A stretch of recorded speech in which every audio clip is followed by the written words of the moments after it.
Hello and a very warm welcome to this week's Super Six podcast with Laura and Bayo and he's here. He's here. I'm here. I'm awake. I'm tired, but I'm here. How you doing, LW? I'm good. You look pumped, as in like muscular. Yeah. Come on now. You see the chest? Have you got bigger across the chest? Nah. To be fair, I've gone smaller in the waist, so it makes me look bigger on the chest. Like an extreme mesomorph. You know them ones there, just pop. Like a block of cheese. No, stop that, man. I'll just say like me.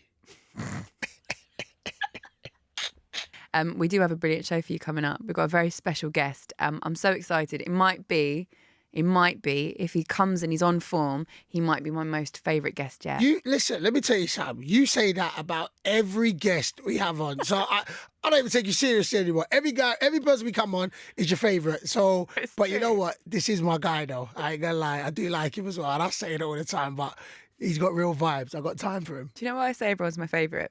Makes them feel special. No, I know. That's why when you say I'm your favourite co-host, I'm like, yeah, whatever. No, you are actually. Yeah. Thank you. Yeah, thank you. Shall we get into it? Let's get into this. Okay, fine. So if you want to follow us on Twitter, @Super6, use the hashtag Super6Podcast if you want to send in any questions too.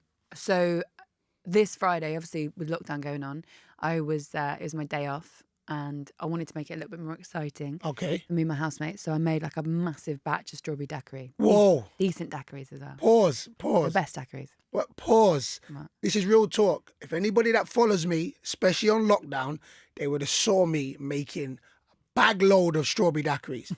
I'll put my name to it that I am one of the best in making daiquiris. So I feel I can guarantee my daiquiris are better than your daiquiris. What do you put in your daiquiris though? So what I throw in mine is a little bit of banana. So I cut up my banana with the strawberry, of course with ice, put the strawberry liqueur in it, blend the whole thing up.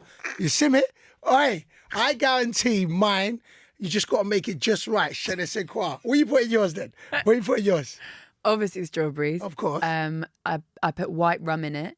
I put in loads of ice. I put in brown sugar. See? Decent brown sugar. Brown sugar, yeah. And then I add Chambord. You know, like it's like a blackcurrant Chambord, liqueur. you're frying in some different. Chambord. And then I stick it all in a blender and I fizz it up and it's like, they're like iced daiquiris, proper daiquiris. Yeah, listen. Okay. You want to go toe to toe with me?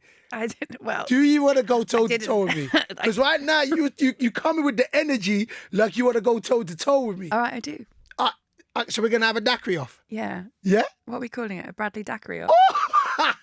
People that don't know, that's a double entendre. You see me? Bradley daiquiri off. You get me? Bradley just for those that don't clock it. All right, so we'll do it, yeah?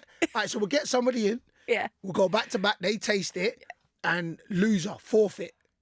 Oh no! Why it's not fun if you don't have a forfeit. Can you just drink the rest of the daiquiri? Nah, that's no forfeit for you. That's just a Friday night.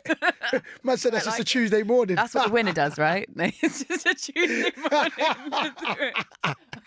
And I'm ready to go. So we got it. So there's a forfeit. So what would be the forfeit? I can tweet from your phone if you lose. Oh, wait, hold on. You don't want to do this. Why? I did this with Darren Bent. Ask Benty. I did it with Darren Bent. So Darren Bent came on the show. He lost a forfeit. I tweeted from his account. It went viral. What'd you say? Sky News. I said he was coming out of retirement and he was going to sign for Wickham. All the Wickham fans got mad at me and they said, oh, it's not happening. So I had to score on the weekend. I think we lost the game on the weekend. So that was double on that. But it went viral. Sky News came out, did a big report. Sky News reported on it. Darren Bent coming out of retirement to join League One Wickham. It went viral. Please tell me he gave an interview as well. No, I just think he panned it off and just said, oh, listen, it was a joke. I lost to the bit or something like that. So you lose, I can't wait. Give me your phone. I'm going to tweet from your phone. Oh, no. Wait, people. Oh, no, I'm not even going to say nothing. I'm not even going to say nothing. So people be looking at your tweet thinking, is it real? Is it not? You watch. You're going to lose. Looking forward to this. Mike, do you know what? This is the thing. Whoever comes in and does like the daiquiri tasting, yeah, I need to get in their ear because if I can't lose this now. Can you go through my DMs and stuff as well? I can do everything. It's going to be real. I can't wait for this. This is going to be my Christmas treat. You're going to lose. And I'm going to have to keep you away from the person that comes in because you have got like some powers. You know what I'm saying? You kind of drop the your voice goes low. You do this. Hey, good morning. Oh, what you doing over there? LW, what you doing over there? So, I got to pause you. I can't let you sway, or interfere with the person coming in. You think you're slick? I'm looking forward to this. I can't wait. Oh my God, I want to say it's on, but I say that with like the least amount of confidence ever. It is on. Oh. Yeah. Can't wait. Looking forward to this. I'll go bring the heat. So this week's very special guest, I'm very excited about this. Absolutely brilliant man, excellent player, and probably on quite a high at the moment. Please welcome to the show, Mr. Declan Rice. You right there? Hello, how are you? Very, very well. I want to give you an intro like that. I'm not going to lie, though. Do you know what I'm saying? But and that's what. How you doing, Declan? You good? Yeah, mate, I'm all good, mate. All good. Got a day off today, so making the most of it by coming on this and just. Oh no! We got him on his day off. We should. I like that. I look forward to these things. Do you? Well, look, we've got loads of questions for you. First of all, I mean, right, let's just rate your mood at the moment because everything that's going on. I was at your game at the weekend. You captained that side, a 1-0 win. What you're doing at the moment in the Premier League and the points that you're taking off of big teams has been amazing. Then you go and play for England. You score your first England goal. Are you if 10 is top, 1 is bottom? Where are you? I would say like an 8. I wouldn't say a 10 because a 10 would be like top of the table. I think. Fair enough. Fair enough. I would say yeah. Well, to be fair, we're having some great results recently, and like you said, with the England goal that I scored, everything's just, falling into place at the moment. I've hit a little bit of form recently in the England games, and since I've been back with West Ham, and long may that continue. So yeah, I'll probably give it an 8. Bayo was actually saying he was a little bit gutted that he sent you a message and you're too busy these days to reply to it. But it made me think about the fact that when you start playing for England and things start to go well for you, does the general interest in you just get so much greater, and not just people like us wanting interviews for you, but also people that you used to go to school with that you haven't seen for years and years. They're like, oh hi, remember me? Do people pop up? Yeah, no, they do. Like if I wouldn't have scored against Iceland, I wouldn't have had any messages. Probably it would have just probably been a good win. But obviously I've scored, so my phone's popped off.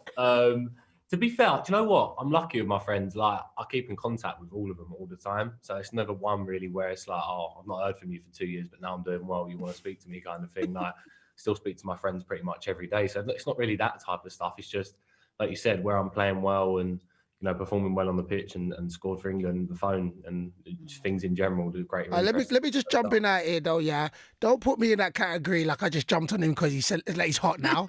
But listen, I didn't hear from him. I've not heard from him. Declan, stop that, yeah. Hold on, let's go back to because I was telling him. Declan, when did we first meet? Good question. Oh, I know. In Dunk's office. Okay, so we're represented by the same guy in it. Yeah. So Dunk's our guy. So the story. So we met, and this is why I knew he'd changed because he went big time on me in it. So we met. We took a picture back in the day. Who asked for it? Did you ask him for a picture? I asked him. So he asked me for a picture, and then like I was like, "Yo," I remember we took a picture. I was like, "Dick, I love it, like, you know what I'm saying? You totally, utterly surpassed, man. You're that guy. Can I take a picture?" He said, "Come see me later." Huh? What? Is that what happened? You said, man said, "Come see me later." And now he's England. Now we don't return to my DMs, don't return my... I don't even have his number. That is what I'm trying to say, like, where I'm like, I'm happy for him, but I'm slightly hating on him. Like, you know what I'm saying? I'm slightly hating on him right now. The best thing is he just said about how much he remembers all of his friends. I know. I'm not even one of them. It's cool though, Dex. Say nothing. It's cool. It's all right, my brother. But anyway, now we're jumping on that. He wants to answer. We're just not allowing it. Yeah, sorry. I just wanted to get it off my chest. He could say that. He could say that. He knows it's all love. He knows it's all love. What I'll do is I'll reply after I've missed it. So I've seen it now and I'll reply. So we're talking about your early years. So your early years at Chelsea. All right, cool. So, okay. All right. You got released at Chelsea. What, you signed for Chelsea when you were 7? 8, yeah. 8, and then got released at 14. So talk to me from that period, from you being at a club, thinking that was going to be your club, and then getting released. What was your mindset? Like from 8 to 14, I can honestly say, like, hand on heart, that's probably the best place for any player to grow up, like to train every day, not every day, like Tuesday, Thursday evenings to the Dome. And basically how it would work is it would be like 4 different sections of the Dome, and every single section you'd be working on a different thing. So like, say like the left side section of the Dome, it'd be like mannequins. Yeah. And like you're working on your dribbling. Top left would be working on your left foot. Over there would be like a little small mini game, and then down here would be like a little possession game. And think doing that, like as an 8, 9-year-old, 10-year-old, it just makes you improve so much. And at that age, even then, like the ball was fizzing around. I remember it like no tomorrow. And then obviously you grow up through the ranks, you get to day release where you're then probably there 3-4 times a week and you're loving it. You're at Chelsea Football Club, obviously local to me. I'm with all my friends. And then bang, obviously the shock comes for me. That was when I got released. And I thought like the world was ending, to be honest with you, because it was all I'd ever known. But then it's about really mindset, like how really, if you want to push on and make your dreams come true, how much do you really want it? And that's what I done. You know, I took a new challenge to West Ham, moved away from home, was living with another family Monday to Friday. Would probably come home once a week for like 3 years. So that was hard because I was obviously only at the age of 14. At 14. Yeah, so I left at 14. Left mum and dad at 14, and then went over to West Ham, stayed in the digs. Then obviously I was at West Ham until I kind of got out that digs period at about 18. So I was in digs for about 3.5, 4 years. So I was only coming home only on weekends, really, like Saturday, Sunday. And then my mum would probably come up with my dad on like a Wednesday to break it up for me because I was like really homesick at the start because I missed my mum and dad loads. It's crazy because no one really knows the sacrifices. Like people, like I was about to say that to you. I was about to ask you. Like, honestly, my mum would even if I could, like Caroline and Jackie, my mum come up and wanted to pull me away from it at West Ham. Like I would like cry on the phone to her and everything because I missed her like so much, like my mum and dad, and it'd break her heart. Like only recently, like fully like 6-7 months ago, my mum's brother was telling me like, do you know your mum like used to be in tears to me down the phone saying like she wants you to come home, that. Obviously, where I'd grown up now, and then so that just kind of went through that phase. I had that mindset of just I've got to make it at West Ham, and even that wasn't like pretty because they were going to make a decision on me whether to let me go or to not let me go. Luckily enough, I got my scholar. So the journey's been crazy, to be honest with you. It's just been about, to be honest, I think the thing that's got me through it is leaving Chelsea at 14. I think, you know, that really was the making of me because I had to kind of go and be a man like straight away at like 14, where I'd have everything done for me. Now it was like I had to go and do everything for myself kind of thing. Obviously I was away from home, I was doing schoolwork on my own, training with different people at West Ham. So when the chance come that I could keep progressing through the ranks, I just took it in my stride and just had that mindset that, you know, I wanted to become a footballer. And obviously there is a bit of luck on the way when you need a bit of a breakthrough in that. And, you know, I just took my chance. It's mad, isn't it? Crazy. That perception of football that when you are, especially when you're at an academy, so Chelsea, and then you move to West Ham, that's like the perception of football is that you live a charmed life and everything is given to you, and you have you can't replace your mum and your dad, can you? And you can't replace your friends that you got from home. And that's like, to be told you have to grow up that quickly at 14. I mean, that's such a tender age as well. That's the age where you can really very easily like turn or go off track. 100%. I think as well, like, I had the chance to sign for Fulham, and obviously I'm from Kingston, and Fulham's where they play is literally, B would know, like literally Windsor Avenue. Like, that's where they play their academy games, where AFC used to train, and that's literally 2 minutes from my mum's. And I just thought, you know what, like, I don't think I want to sign for Fulham. I want a new challenge. I don't want to be local. Like, I don't want to be. I've kind of had the challenge of being around my friends here. Like, I want to go away and start something new. And, you know, lucky enough, that paid off. See, and that's the thing. It's hard for adults for new challenges. You know, that's hard. So let alone a 14-year-old where to come out and that. So I wanted to ask, what you would have been playing with players who were better, worse. Looking back at it now, what was that one thing that you had that, you know, at 14, going in digs, persevering, being homesick? What's that one quality that you would say that you knew that, you know what, this is me, this is what I want to do, and no matter what comes my way, I'm going to keep persevering? What was that? What made you different from the other youngsters that didn't make it? I think it was my love and my drive and desire for football. Like, you know, some lads, I'll say this kind of takes it. This is kind of adds on better to that. So when I got my scholar at West Ham, there was 6 other lads in my age group. I was the last one to have had a decision being made on me. The lads had a 1-year scholar and a 3-year pro already set for them. I only got given a scholar out of all the lads. So I was like, all right, cool. I need to work towards that pro. So my mindset was, right, get out of this scholar phase, work as hard as you can, play out your skin and get a pro. So I was like, all right, cool. After about 6-7 months, I was playing in the 18s, tearing it up. And at this stage, I'm growing. Like, I'm coming through my growth spurt now. I'm starting to grow into my body. I'm feeling strong, athletic. Got my pro. Bearing in mind, like, some of these lads are still my friends now, but they never actually ever kicked on. When they first got that pro, it was kind of like, that's me. Like, you know what I mean? Like, I think I've made it now, kind of thing. Whereas me now, I think since I signed that first ever pro, none of them lads are now at West Ham. Maybe one is, but it's on loan. But I'd signed like now since then, like another 4 or 5 pros since then. And from going from having nothing, like just a scholar, to overpassing all of them. And I don't know, I think it was just my drive and my willingness to learn, my willingness to get better.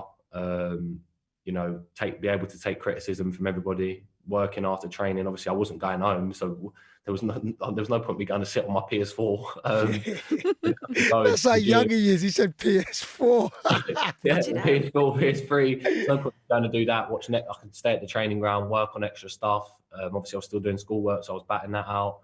It was just loads of things, but I think the main thing, like I just said, is my desire to actually wanting to become a professional footballer. Just in my head, my mentality was, I'm only getting one chance at this, and this is what I want to do for the rest of my life, so I'm going to give it everything. That's the difference though there, isn't it? That you said, like, there's no point going home and playing on your PS4, but a lot of people would. Like, a lot of people would have used that time that you had without really your parents breathing over your shoulder, breathing down your neck and going, right, you've got to do this, got to do that. You actually did it off your own back, and I think that's a key difference between people that make it and people that don't in any business. Yeah, definitely. And I think that's one of the reasons as well. Like, I didn't really want to sign for Fulham because I'd be local to home. You know what I mean? I would be around friends. Yeah. I would 2 minutes on my doorstep. I didn't want to fall into that like comfort zone where I could just kind of just live a normal life and also play for Fulham. I wanted to be, even though I didn't like it at the start, I wanted to be away from home with a new challenge and can set myself targets to go on and smash it. And yeah, that's what I ended up doing. Do you think now, because I went to your game at the weekend and you captained that side, and a lot of people comment on your leadership skills and about how vocal you are, and I've been at games and you notice it, especially at the moment with no fans, you can hear you really clearly. Like, so I'll sit in the stands and I can hear you above everybody else. I think it's a real quality of yours. What is it now that you think that West Ham seeing you makes you a good captain? I don't know, to be honest with you. It's hard to always like praise yourself. I know. No, man, praise yourself, man, Declan. Praise it, man. No one's listening. You're among friends. You know what? I don't know. Like I said, I think it's just something that you've got from within you. Like, for me, like, if you look at the previous captains of West Ham, of course, and the top leaders over the years, like your JTs, Vidic, Gerrards, Ferdinand, I think it just comes from within. And when you're on that pitch, kind of for me, you've obviously got the armband on. It's like your responsibility to lead the team, and I think that's why, you know, I'm so vocal on the pitch, because I think that's part of the job. You know, you need to, not just because I'm doing it to impress people. I think from my behalf as well, I want to help the team out, and I think it's something I need to get better at. I think Noble's so good at it where he doesn't care. Like, he'll just say it how it is, whereas me, sometimes I'm a bit reserved. Like, I feel like I can't really say that because I'm only 21, but to him, obviously, he's been there, done it. He's been captain for years, and it kind of, like, where you just say it and don't really, like, you don't care what anyone else's opinion is. I kind of got to get like that. I know it's harsh, like, it's a bit like, but I feel like on the pitch sometimes I say stuff, don't get me wrong, but sometimes I hold myself in, obviously, because I'm still a youngster. I don't want to come across and like to one of the older players and be told to F off or something like that. You know what I mean? Nah, but there's ways, man. 21. Yeah, there's ways to do it, exactly. You know, and I'm not one to shout and all that type of stuff. Like, if there's a mistake, like, I'll say, come on, like, I'll be more of like an encourager kind of captain. You know what I mean? Yeah. So let me ask. As you get a bit more experienced, I think, like, and a bit more older, I think that's when you can start to, like, throw your weight around a bit more. You know what I mean? Yeah, listen, you'll develop the game, innit? As you get older, you'll start knowing what works for you. And right now, you're sitting in that young pup. But you lead by example. So let me ask, so did you always know that, or so not did you always know, was you always vocal? So I know you're reserved, but was you always vocal? So to get the armband at 21, that's a big look. West Ham's a big team. And giving you an armband at 21, like, don't get it twisted. I got given the armband at Wickham. I'm 38. You know what I'm saying? Like, it took till I was 38 to get the armband. So it's a big look to be able to have that responsibility of not only your performance, but everybody else's. So was you always vocal as a youngster? Yeah, really vocal. I didn't stop talking, in fact, as a kid. Yeah, I think even when I was at Chelsea, I remember training sessions, like I was vocal, probably the most vocal out there. Like I was playing centre half then, like just talking from the back. And it's something that my dad always said, talk, talk, talk. And you don't realise as you progress through the ranks how important communication Massively. is. It's massive. Not enough people, I don't think, like talk, and it actually helps so much. Like it's a massive part of the game. And then like when I went to West Ham, I was captain of the 18s, captain of the 21s, and then now captain of the first team. So it's something that I've always wanted to do. But to now be doing it on a more grand scale is for the first team. It's sometimes you do have to pinch yourself. I don't really think about it until like I talk to guys like Laura, you two, Bayo. Thank you. Like it's hard. Like I don't know. It's really weird to speak about. Like I'm captain of a football club at the moment, whilst Nobes ain't playing. It's hard to put into words. Can I touch on something? So you talked about your Chelsea time. Talked about it. So just so we know in it, who was around? So who was the Chelsea heads when you was there? Players. Yeah, players. Who was the manager first? Team or with me? No. The players like around. So you mentioned JT. So who were like the top dogs at the time? Who was the manager? Jose was manager. Jose. Did you ever have a run in with Jose? Nah, never. No, you didn't have a run in with him. No. Did he come and talk to you? All the big dogs like JT, Ashley Cole, Carvalho, Drogba, Anelka, all of that. All the big dogs. And you would be in the like, and you'd be looking up to them. Like, remember JT I'm good friends with JT now. Like, it's so surreal. But like, he used to walk around on a Sunday. We'd be playing our fixtures, and he'd be walking around the pitches with his dog. And I remember, like, he'd be watching the games, and all the like looking up at John Terry, like, and all the lads would just stop. Like, the game would be going on, and everyone would be like looking, John Terry. It's crazy. Honestly, it's mental. Did they ever used to come and talk to you? Did Jose ever come and talk to you guys? Nah, I never really had any run-in with Jose. I think with Chelsea as well, it was going through a phase where it was like Jose, then they had like, I think it was like Scolari, Avram Grant, like it was just a load of different managers. I never really had a run-in. Obviously I was so young, so I never really had a proper conversation, and he probably wouldn't have known who I am, let's be real. But with the players, I think you used to get like the players like Lamps, JT, Ashley Cole, like you'd always get them over in the academy, like just walking around the pitches, or like if you bumped into them, because the academy building and the first team building is so close, you'd kind of see them all the time. So they'd always used to look after the youngsters. It's amazing, really, isn't it, to do that? Yeah. What is interesting to me as well is at West Ham at the moment, you talked about Mark Noble. There are some big characters there as well. Stuart Pearce, who I just think is one of the best men in football. Your manager as well, David Moyes. What are you learning from the likes of those guys, those three especially? Well, all sorts, really. I think Piercy now, he's more, obviously even for me to speak about Piercy, like I watched his thing on Sky Sports the other day, and I didn't, like, you don't realise how much of an icon Stuart Pearce is. I wasn't born, like I was born in 99, so obviously when he was when he was doing his prime, I wasn't even born. 99. What? So you missed 96. You missed. Hey, Declan, stop lying. You couldn't be. What? Born in 1999. What? Oh my days. Oh, do you know how old I feel? Dex. So do you even know what tape is? Was there tape decks out when you was out? Tape decks. Was that? Did you have video when you was growing up? What, when I was what? When you was growing up, did you have video, or did you just jump straight into like DVDs? No, bro, straight DVDs. Oh, I'm going home. What? He was born in that. So he wasn't there in 1996 with the Euros. No, that's what I'm saying. No, bro. With Shearer and Sheringham. Oh, snap. So basically what you're saying is that you sat down and you watched his history. Yeah, so like, it's great. Like when I look at Piercy, like obviously I know him most of the time. Like I'm going off what I've seen. Like, I've never seen him live, or like I'm going off what people say about him and what I've seen. Like not seen him in real life to play. I've seen him as like on YouTube or like on Sky Sports the other day.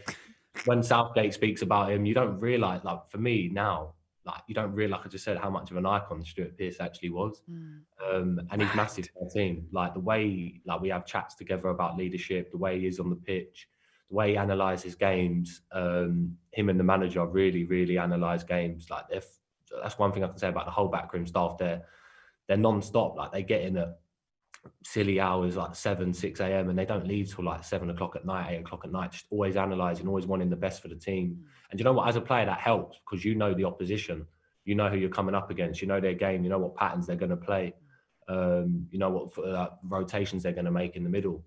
So for me, from them, the manager and Stuart Pearce, obviously there's so much I'm learning from the pair of them, because Moyes has been there and done it, Pearce's been there and done it, and then obviously with Nobes, he's been there and done it in my shoes more than anyone. So, you know, to be trained with him since 16, I feel like with Nobes, he's got to stay around forever, really. That's what I want him to do because he's someone that you need there, like that character, that person that you can rely on. He's Mr. West Ham.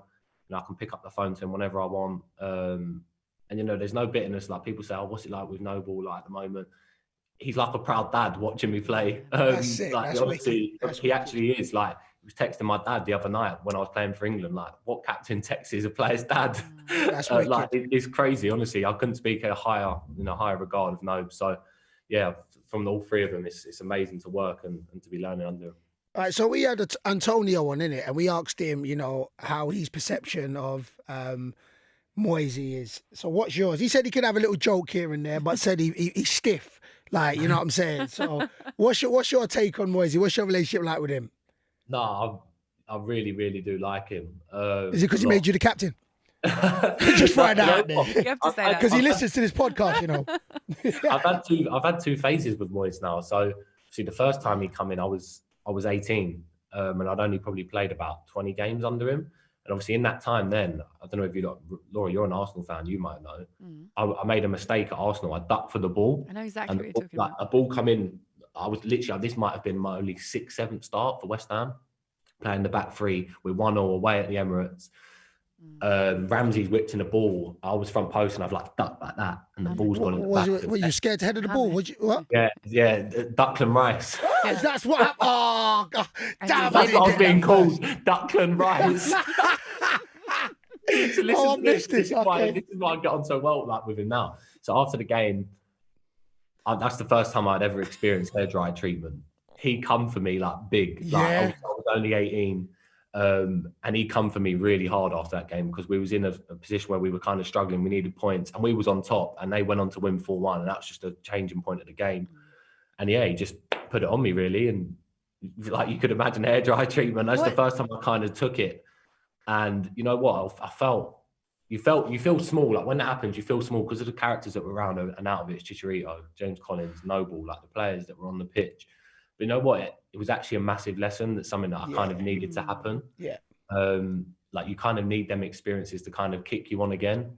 And then with like literally, I remember the week after I started again, didn't let my head drop in training during the week. You know, trained harder than I did before. And then like the same situation happened like the next week. I remember all Brighton whipped in across that same area, and this time my foot just went through the ball. I might have even cleared the stadium. Because it shows that I was learning. What he'd said to me, I took on the chin. And then this kind of leads on now to like the phase we're at with, like the phase I'm at, we're kind of at Moyes now. So when he's come back in, obviously I've kind of grown. I've played so many more games. You'd have to swear on here or not? Yeah, we'll bib it out. We'll bib it out. Swear, man. Like I remember like we're all in the gym and Moyes has been appointed. He comes down to the gym and like he's walking around the players and he gets to me and he's looked at me and goes, "Me, you've changed, didn't you?" And I was like, bloody hell. I was like, yeah. I was kind of nervous because obviously with a manager you're never guaranteed to play. To start. You've got to still prove your worth, still prove you're able to start. And yeah, our relationship since then has just gone higher and higher and higher. You know, get on really, really well with him now. Before it was kind of, as a youngster, I was scared to talk to him. But now I can talk to him about anything. You know, on the pitch, he gives me great advice. So yeah, I think both parts of him are really, really great. And I think like what you're seeing this season, I think we're really striving under him now. I always remember being at your training ground in the just before the end of his first tenure there, and I was waiting to interview Pablo Zabaleta, and it was freezing cold, and I swear it was like snowing. I'm probably exaggerating. I mean, my cameraman were like, let's just wait inside the door just because it's so cold out there. So we waited inside the door, and David Moyes came past and said hello, and then got to the end of the corridor and told someone to chuck us out. And I'd never forgotten it. And so for ages, I was livid because I was like, I'm so cold. David Moyes kicked me out of the change room. I would have switched, man. I'd be like, go out where you know how cold it is outside. Honestly, I mean, I get where he's coming from, because literally, and I hadn't quite clocked where we'd gone in, because we went in a door. I was like, any door, just go in a door. It was your change room. This is weird. I think I remember seeing you because I remember. Right? I think you were stood in the doorway between the stadium pitch, where the stairs lead up to the stadium pitch, right? Yes, literally. It was Declan. Declan remembers me. Declan was like, yeah, get her out, cuz you was part of it, man. You think you're slick, bro. Yeah, but I'll be honest. There was a view there. So there was What are you talking about? What view? Well, there's like the view from door to door. I'm pretty sure it's like showers to dressing room. I'm pretty sure, isn't there? It's like the shout. Yeah, like you can open up. Hey, Bob, keep this show PG, man. What are you talking about, man? Andy Carroll was there at the time. I wasn't moving, so I had to be forcibly moved. That's how ALW. That's how them rumours start. Jeez. Hey, Declan, first, let me congratulate you, because I hear that you're the first teenager to get 50 games. You and Carrick sit in the same sort of, what's that category? Is that correct? Yeah, he's the first teenager to reach over 50 games for West Ham since Michael Carrick. Did you know that?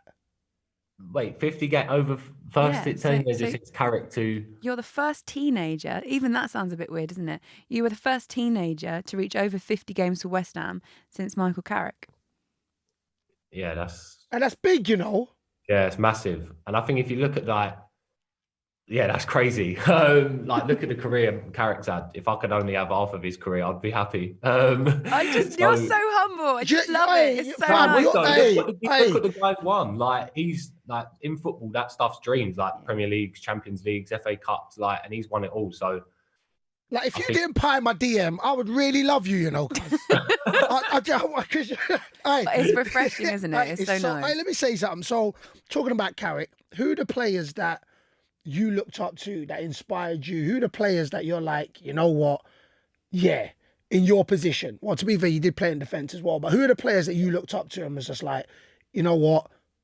That guy's a baller.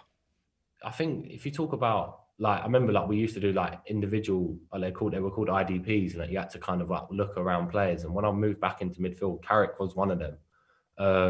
Kante was one of them, obviously for the defensive side of it. I think if you talk about Carrick, right, like, he was so underrated for me. Like, he was so good. Like, the passes he used to pick. Like, for me, I used to just watch clips upon clips. It was with who was my, like, the academy manager at the time was Terry Wesley. He was my IDP guy, but we used to watch clips. And then Matt Upson come in and was my IDP guy from when I moved back to centre half, and we was watching different centre halves. But Michael Carrick, yeah, he was unbelievable. Just the way to see, like, he was always checking his shoulders. For me as a youngster, just watching how he played, checking shoulders, knowing his spatial awareness, like when to play the right passes, left foot, right foot, just seeing how he does it at such a composed level. And then obviously Kante was just breaking through then, that 16, 17 season, maybe 15, 16 season at Leicester as well. And just the way he covered every blade of grass, positional awareness, you know, where he was on the pitch to his teammates, always in front of the back four. It was just always like a learning phase. So I'd say, like, them two were massive. But then obviously, like, if you wanted to score more goals, you could go and look at midfielders like Lampard, who would do both sides of the game, but go back and forth, like arrive in the box, but also defend his own box. There's literally so many players that you watch as a kid and you try to emulate on the pitch. I want to move you up to your international career, because we were talking about this before, weren't we, about how players find out they've been picked, whether it's a text, a phone call, what happens? How did you find out? Well, first of all, it was Sky Sports News. No. Is it, yeah? Sky broke it before you knew? No. I think the club knew, but they wanted to, like, keep it a surprise. Then I got a call from Gareth. So, like, it was really, like, it was crazy, because I kind of, like, had speculation, like, it was going to happen. Obviously, you never know. And I think the club knew, but they kind of wanted to keep it a surprise and, like, let Gareth tell me kind of before. But, like, the call was literally, like, as, like, the Sky Sports News, like, the squad come out, like, Gareth was, like, there on the phone. And obviously hadn't really had his number saved because I've never spoken to him. And literally, yeah, just come through, and it was like, Yeah, it's so surreal. It's just like when you take the phone call, you don't really know what to say. Like it's like you're buzzing, and then you get off the phone. Mum and Dad, who's that? Southgate. What was he saying? You like? Yeah, Mum, look at the TV. Like, yeah, it's like buzzing. Everyone was buzzing. Did you answer it and you went, "Don't worry, Gareth, I already know." Wait, honestly, like it was such a like them experiences stay with you forever. Hold on, Declan. Ain't you like me? See, if I don't know the number, I don't pick up. So, so what? You just saw the number and thought, or was you like you kind of thought maybe? No, you know what? Because what I've learned about not picking up numbers, that you always get a voicemail, one of them annoying voicemails where you got to call them up and then you end up knowing them. You know what I mean? Like I just end up picking them ones up, save the voicemail. So it went like this. Hello, Declan. It's Gareth, and you was like, oh. So you said, did you say hello, Gareth? Yeah, I was like, yeah, obviously because it's like you can't call him Gareth under yet, so I couldn't say boss or gaffer. I was like, hello, Gareth, and he was just like, hello, Gareth. Calling up to inform you that you've been selected for England seniors. Look at the phone. Look. So was you calm? He was just said you've been playing so well. It's thoroughly deserved. Really looking forward to getting you into the camp. And yeah, it just went on from there. Really. What have you got him saved under on your phone? Is it Gareth Southgate or is it Gareth or is it Gaza? No, Gareth Southgate. So it's his full name. Yeah, Gareth Southgate. When you say full names, it's official. It is, isn't it? It's official. Yeah, it's not even like you put G Southgate. You put Gareth. Say that. If it's like Gaza or something. So was you first day of training, right? So you got in there, first day of training. Like, look, I know you're a confident brother, but was you more nervous your first day training with the first team at West Ham or first day training with England? England, 100%. Yeah. Yeah, 100%. Because you've got to think like, see, I trained like at West Ham. They kind of the first team already kind of like know who you are, like, and like you've kind of been around it before. The manager knows who you are, but this is like first impression stuff. You know what I mean? Yeah. They've not seen you train before. They've not seen how you apply yourself on the training pitch. Not seen what you're good at.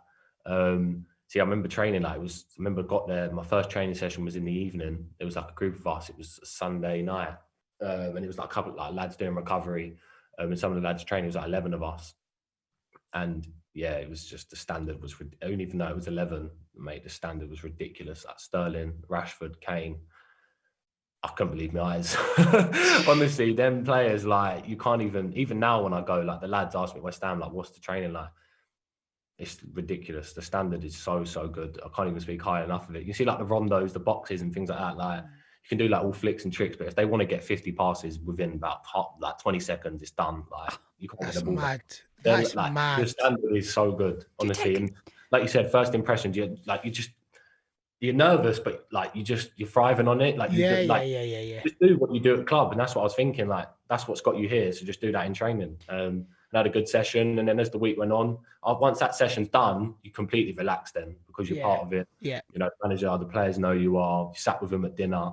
So yeah, no, the week went really, really well. Who are the big personalities in that England squad, the ones that you've been involved in? We've obviously got the big personalities. You've got H. Kane, obviously probably the biggest one with Henderson. Them two are massive personalities.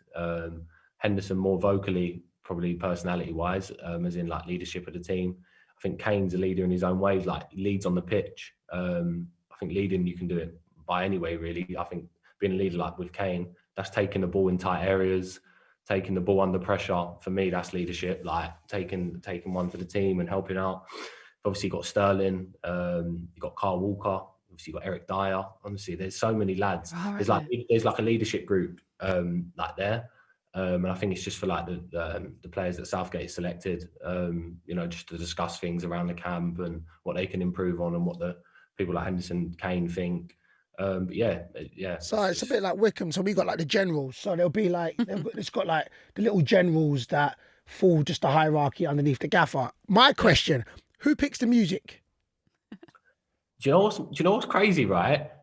Basically, the masseuse Jolie. He goes round to every player and tells them to put one song. Then he just puts it on a playlist and then he just lets it run. Ah, yeah, we had that one time. I get that. Nah, that gets a bit boring, to be fair. I ain't gonna lie. Do you claim it when it's your song? What was your song? My song this month just gone was Brothers by Morrison. What? Yeah, exactly. He's a London rapper. He's a West Ham fan. He's from Newham. I say nothing, Yeah. So I like that repping your local. I like that. I don't know him, but anyway. That's what I've seen. I'm not really like, I like rap and all that type of stuff. So when I've just said then, Morrison, you two are like, huh? Pardon? What? Has he got a song with your name in it yet? Yeah. That's right. Is that the song you put on? Now we're in the me and Noble are in the music video. We gotta go check this out. What? We went and met him and his son after, like, I think in June. Well, we played QPR in like a friendly after the restart, and his son, he come to the stadium outside with his son, and me and Noble like presented his son and him with like a shirt like signed by us, but like his mate was like recording it, like but obviously you don't really see it like going on. His mate was like recording it, and then obviously like went into the video, and to be fair, it looks sick. Like it looks really good. Like we're giving him the shirt and that, and it looks really good. And yeah, even though I can say I'm a footballer, and now I'm in music videos as well. I'm disappointed because when you said you're in a rap video, I thought it was going to be like staged. Do you know what I mean? Like I thought you were going to be like put you and Mark Noble like probably in a rap video doing like rap video things. It would have been amazing. It would have been amazing. Literally just handing over the shirts to his son and then him. So yeah. But yeah, I mean, that was the song I chose. That's amazing. I'm definitely going to go and have a little look at that. All right, so I want to jump on. So when you said when the standard was crazy in training, so just give me one who was just wow. Like just on another level, you're just like, look, I've seen him play. Because you played against all of these man them anyway. So you've played against them. But to see him in training is different. Who was the one that you was just like, bro, that's certified beast mode? Who is that? It's so hard to say because there's so many like in different ways. Like even from that last camp just gone back, I said to Eric Dyer, I've never seen finishing like Harry Kane in my life. I've never seen it. We've done a finishing drill and he finished every single ball from outside the D, like with power, precision into the like. I know how good he is, but witnessing it in training, like you just see him. It's so sick to watch, like, as a football person as well, like, as a fan as well as a player. Like to watch him just doing that, you just have to applaud it. I think if I'm looking back to my first session, for me, the one that not shocked me, I knew he was sick, was Rashford. Yeah. This guy, he's like, I've never seen someone move so quickly with a football at his feet. It's like lightning speed.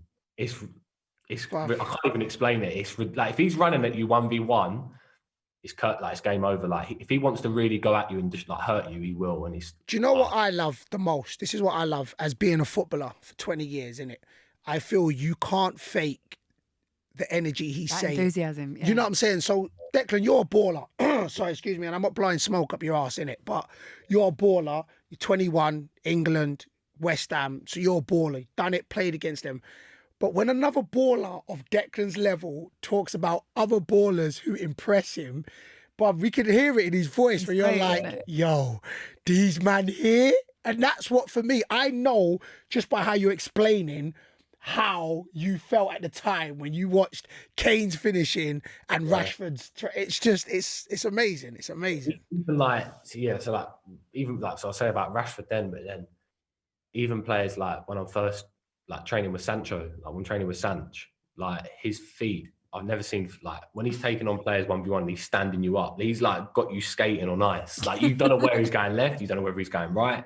Like, and as a youngster as a youngster myself, but him being younger than me, like, his confidence is unbelievable. Like such a good player. Sterling, like even being with him for the first time, like small-sided games, is just like if he's not on your team, you've basically lost. Because he's that sharp and, like, you know, small-sided games, they're tight. This guy's picking up the ball from the keeper, just running like short, sharp, so strong as well. Like just honestly, I can't speak. Like the players there are so good. Like I can't even. There's not one, like all of them are like ridiculous. The squad's so good. Do you learn a lot? So do you take that back with you when you go back to West Ham training? Do you feel like you've upped the level?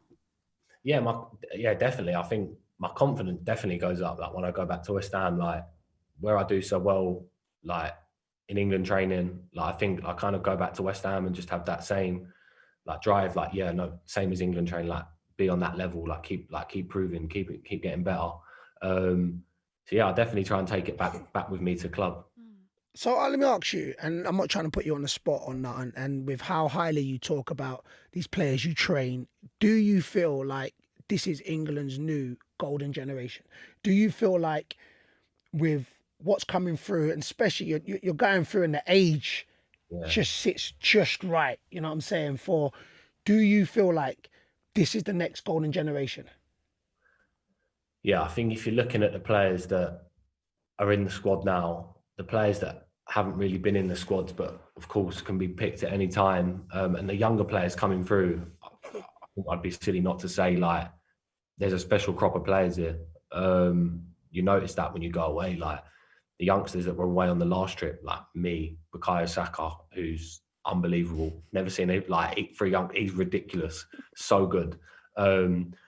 Jude Bellingham, only 17 years old. Like he was at the last camp. You got Phil Foden, obviously me, Mason Mount, Reece James, Trent. Like there's so many to name. Like England have like for me as a footballer, like I said, as a fan as well.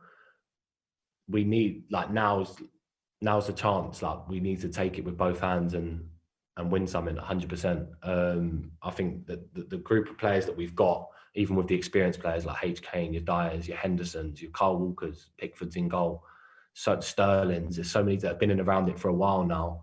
I think they're sensing it as well, that now is a great chance that, you know, we can now really push on as a nation and start winning things. We've had 2 semi-finals, obviously a Nations League and a World Cup. I think the next level now is to win something. And I think that crop of players that we've got coming in is a great opportunity. Can you tell us what it is about Gareth Southgate that makes him a good manager, not just for you, but for the team? Yeah, he just makes you feel so like assured, like calm. Like his man management is so good. I don't think there's one player he hasn't got a good relationship with. I think that's so important as a player. You want to be able to talk to your manager. You want to be able to have a good relationship with him. You know, there's loads of players I've seen understand that don't have good relationships. I think it's so key that all the lads understand and know what he's working towards, and everyone's on the same page and on the same book and on the same, you know, thing that we want to go and win stuff now. Has he switched, Declan? Has he? Because he seems so calm, relaxed, methodical. See, I threw out that big boy word for you lot. Has he switched? Has he just gone, nah, not good enough, and just ripped into? Has he done that yet? Nah, you know what? I think no, he hasn't, because I think every game that I've been a part of, we've actually played really well, and there's not been a chance where. Sure, just indirectly pat yourself on the back. Say that, don't big man. I've been involved in. Where he kind of like, obviously we've got Steve Holland as well, who's, you know, you can tell he's just worked with so many top managers. The way he thinks about football is unbelievable to see.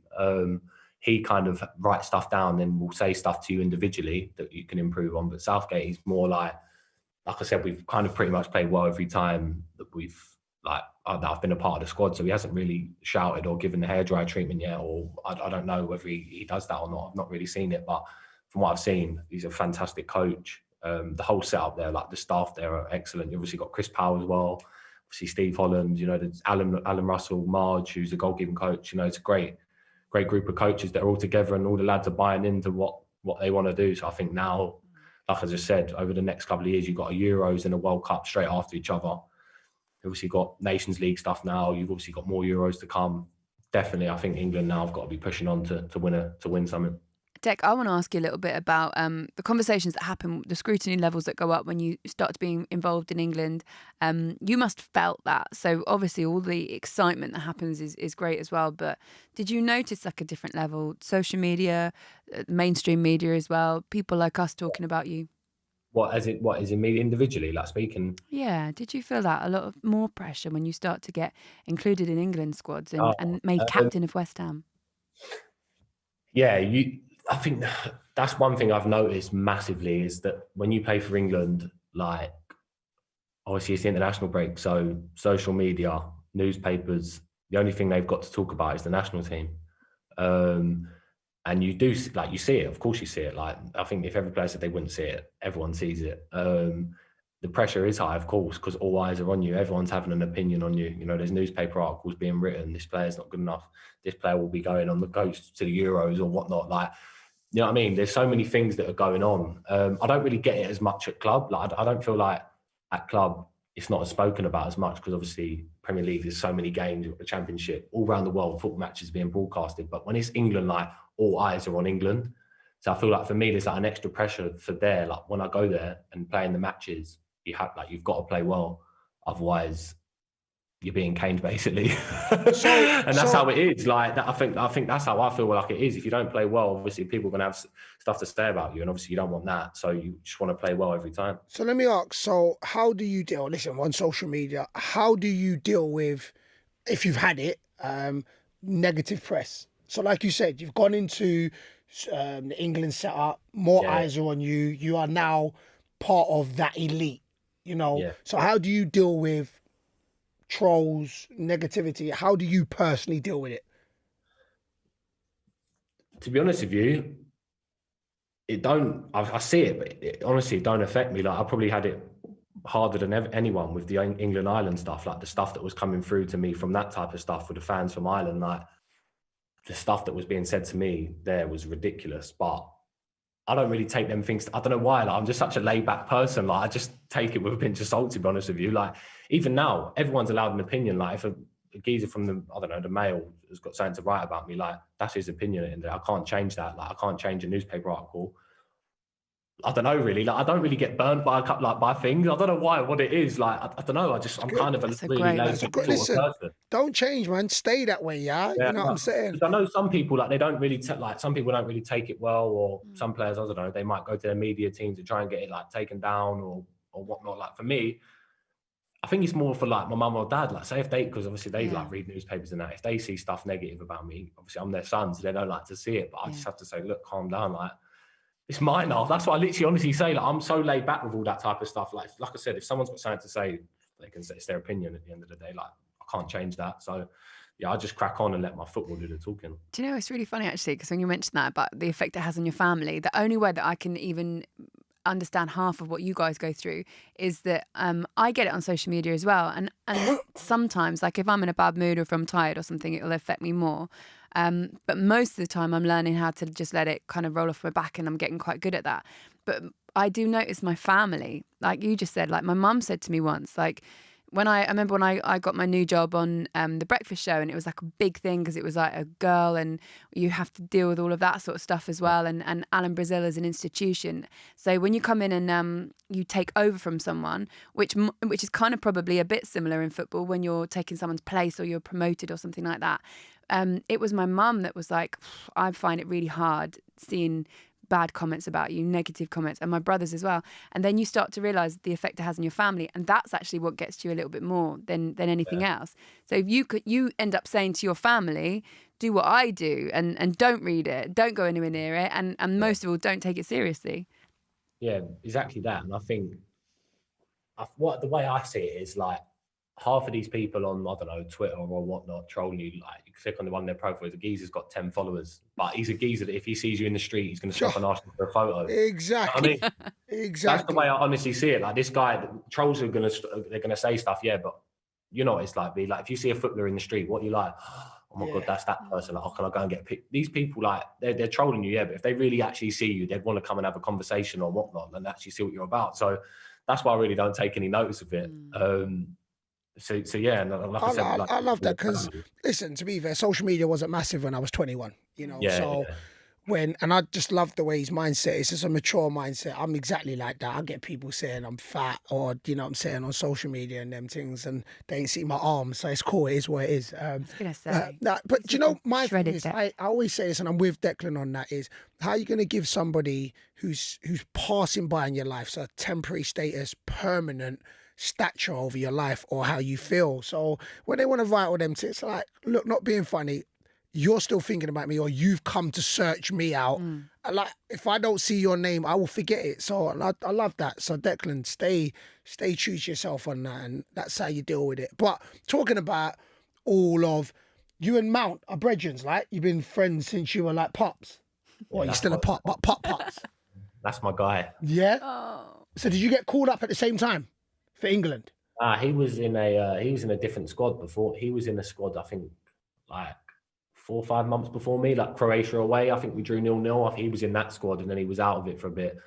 Then I come into it, and he was with the 21s, and then now I think like 2 months later, then he joined up with the team as well. So we kind of been in it at the same time. How was that feeling of, you know, talking when you was 7, 8, like, oh, you know what, one day if we could play for England together, and then you do it. What's the conversation? What's the conversation like? Like just you two, you know, away from the hype and that. Like you said, you look at it and you're humble and you're like, "Wow, we're playing with Kane, Sterling." You know what I'm saying? And then just when you two are together, like, what was the conversation when you was together? Like, what was it like? Yeah, we did it. No, do you know what we said? Like, so we said what actually happened. Like, so obviously we both scored the other night, same night. So like we've played together since we was 8 years old, best mates since 8 years old. Like basically, like we don't leave each other's side when we see each other. That's what it's basically like. Like. Even Southgate was like, bloody hell, do you two lot leave each other alone? I was like, I've got to make up for lost time. I don't really see him during the week. So literally, right, we obviously both scored. We was buzzing after the game, like just loads of lads were there. And then I got like on the way home, I got a message, like Mason Mount. I opened it. He was like, "Nah, bro." I was like, "What?" I said, what? I was like, read it, and then he come through again. Do you actually realise like what we've just done? I was like, bro, I was actually just thinking about it. Like you can imagine, like imagine saying like two best mates, you're like 8 years old, and like your dreams is to make it as a professional one. But obviously we've said it to each other, like our families are so close as well. Tony and Debbie, his mum and dad, they're like second family to me, really. I love them to pieces, great people. Imagine saying like to your best mate, "All right, when we're older, we're going to play for England and we're going to score." Like that's probably like a 0.0000, like on the score on the same night as well. So like when it happened, we was like, "Nah, this journey we've been on is actually crazy. Like how can we, 1, make it as professional, 2, be in the England squad together, 3, start together like on the same night, 4, score on the same night." Like this is a film. This is a Declan. It's a film. You can't put it into words. Like as an 2 8-year-olds that join up Tuesday, Thursday nights, playing from Like he comes from Portsmouth, I come from Kingston. Connection, like, get on well, play with each other since kids. Obviously, I leave him at 14. Obviously, he's been at Chelsea. Man said I leave him at 14. Honestly, it makes me quite emotional. It's true though. It's like literally, and then obviously we join back up with England. Like, yeah, it's honestly, like you said, it's actually a mad. It's a mad. No, it's a film. Declan, let me have the rights to the film. Let me. What you think it's joke? This is like FIFA with the journey, and then they went off. And you think it's joke? I beg everybody will be like, "Hey, that is such a wicked story." Yeah, nah, man. Like both your parents should be proud of you. Be proud of yourselves. That is such a dope story, but salute, man, salute. It makes it better because you're both so like nice. You're both really cool people. I really met Mount, you know. He's just the same as Mount, him. It's basically exactly the same. You two the same. I really met Mount, yeah. Tell Mount like to hit me up. No, to be fair, you both are the same. If he's like you, he ain't gonna return my message. Exactly. He messaged me about you the other day, actually. He said you lost a bit of muscle on your biceps. I'm gonna punch the both of you up. You watch. Watch when I see the both of you, because I know you're together. I'm knocking both of you out. Has he got that sedan where he plays it at his own speed, manipulates the ball, his touches? You kind of agree with that? Yeah, I think Kane, if he wanted to, he could play as like a number 10, like midfield player easily. Like technically, it's ridiculous. You know, like some strikers, like they've got a weakness to their game. Like if the ball comes into them, nah, not me, cuz. Nah, bruv. I'll probably sit in there. You know what I mean? Honestly, there's not one thing in his game I don't think he like. Obviously, he's working on stuff, but I don't see a weakness. Like he's so good, the way he manipulates, the way he uses his body, the way he turns, left foot, right foot. But you definitely similarities, 100%. I don't think he was being silly with that comment. All right, so Dan, good shout. But why are you like? What is it you think that? Why is he alongside you? Just the way he was, the way he played, how silky he was on the ball, took the ball under pressure. Just composed, big, strong, athletic, just everything you want from a midfield player. Scores goals, defends, just everything really. He's one that he's unbelievable. Who's the toughest player you played against currently? Toughest? Doesn't have to be like, physical or anything. Yeah, not strong on that, you know what I'm saying? Because I don't think we played against each other Most challenging, I was going to say, is here, isn't he? Well, as in like, give me a lesson? Yeah. David Silva. Yeah, they say, you know what? His name gets mentioned so many. I chatted to Leon Britton, and Leon Britton was saying he's just magnificent. Yeah, he's like, for me as a holding midfielder, he's everything you don't want from a number 10. He's so good. He don't give the ball away for one, which is annoying. Like, you go to tackle him, like he'll just pop it off. Like he gets into positions where you don't want to defend, off your shoulders. Like he'll take you out of positions to benefit the team so they can move into other positions. Like, he's just so good. Like, and now at Sociedad, I didn't even realise they're top of the table. They've not lost in like 21 games. I'm not surprised. He's playing every game. That's crazy, isn't it? I'd have to say David Silva. And obviously I was only young when I was really playing against him. So yeah, it was like a lesson every time I was playing against him. Where do you think West Ham are going to finish this season? Let's go. I'm gonna say top 10. So, how many is your siblings? I've got 2 older brothers. Yeah. Okay. Me too. They don't play football now? Now, Jordan was at Chelsea when he was a kid, and done his Achilles when he was like 13, and then didn't really have the heart. Didn't really have the heart to carry on. Just said to my dad, didn't really want to play anymore. But still a good player, like Sunday League level, really good player. And my brother Connor, he's a good player as well. Both really good. What's the age gap between the three of you? Connor's 30. Mate, you put it on the spot here. Connor's 31. Jordan's 29. Okay, so you're the baby. Oh, you're the baby then. And there's a big gap as well. That's a big gap, yeah. I think that's kind of like what. That's why it's harder. It kind of like shaped me as well. Like when I was younger, like kicking ball, it was always with them. Obviously, they're older. They've got older mates, so they're just like roughing me up all the time. Yeah, like, man. I mean, like, they're smashing me in tackles, like roughing me up. It's the big best education. It's the best education. I did that with my it is. older Honestly, brother. it is because my best brothers, education. like, they've been there and done it. Like, I'm going to play with their mates who are like 16. I'm probably like 7 at the time, mate, and they're like just smashing me and all that. Like, that's what you're going to get. Yeah. You got them to thank for your England career. Yeah. But yeah, no, definitely. I love my brothers, man. They're sick guys. Declan, we could keep you here all day. I know. But like, it's your day off, and I'm sure you've got things to do, and you're not as boring as you I love say. podcasting, talking. I could Do be all day. you? Can I just check if I've got this picture quickly? I want to show you something. Okay. Brother, Do you know what else is a mad story, right? B, when you played Liverpool, AFC Wimbledon, do you know I was behind the goal in the AFC Wimbledon and watching you? nah. What, On when my I scored? life, bro, I was there. What, when I scored in that? When you scored, when Gerrard was playing, bro, I was behind the goal. Ready? So wait. So this is when I was like, I don't know if he might have shown you this picture before, right? Look at that. Look. Oh my God. Oh, Look. is that you? Look. Wow. Can I just say, Bayo, you look exactly the same. Yeah, I don't age. Dec, you look like a different boy. Dex, How old are you? How old was you here? That was 2014. So when I don't know, 6. When was that? 6 6? years ago. What? 7? I don't know. You I'm really 21 grew now. into it, bruv. 15? Oh So I was still in. my Yeah. So God. yeah, Chelsea played AFC Wimbledon in a friendly at AFC Wimbledon. They oh my days, and I can remember it because they were in their tracksuit. Yeah, and after I was buzzed. I was like, "It's Akin Fenwa, That's yes!" what he Got a said, picture. that's Look, They were in their You actually tracksuit. are buzzing, actually. I beg, you know what? You'd have to send me that picture though, because if you apply my DM and that, you're gonna have to send me that picture. honestly, that was like, yeah, that's crazy. Oh, that's mad. Wow. Do you know the worst thing is? But I've always, like me, look, like we said, we're part of the same agency. We've got Dunks and that. Me and Dunks always chat about him. Like we always do chat about him. And when he's just so humble. Like Dec, you are so humble. He bucked up at, I think, the Call of Duty as well. Like he's such a humble guy, and you just want greatness for him. Like because you're good peoples, man. Like I've got so much time for him. You know what I'm saying? So. I could chat to him all day. I think. I know. We will let you go. Declan, are you going to come to the darts this year now? We know that we've got fans. Honestly, I've got my new dartboard upstairs, Have right? you? I'm buzzing. I'm throwing every night with my dad at the moment. I love it. Are you? When's darts coming back?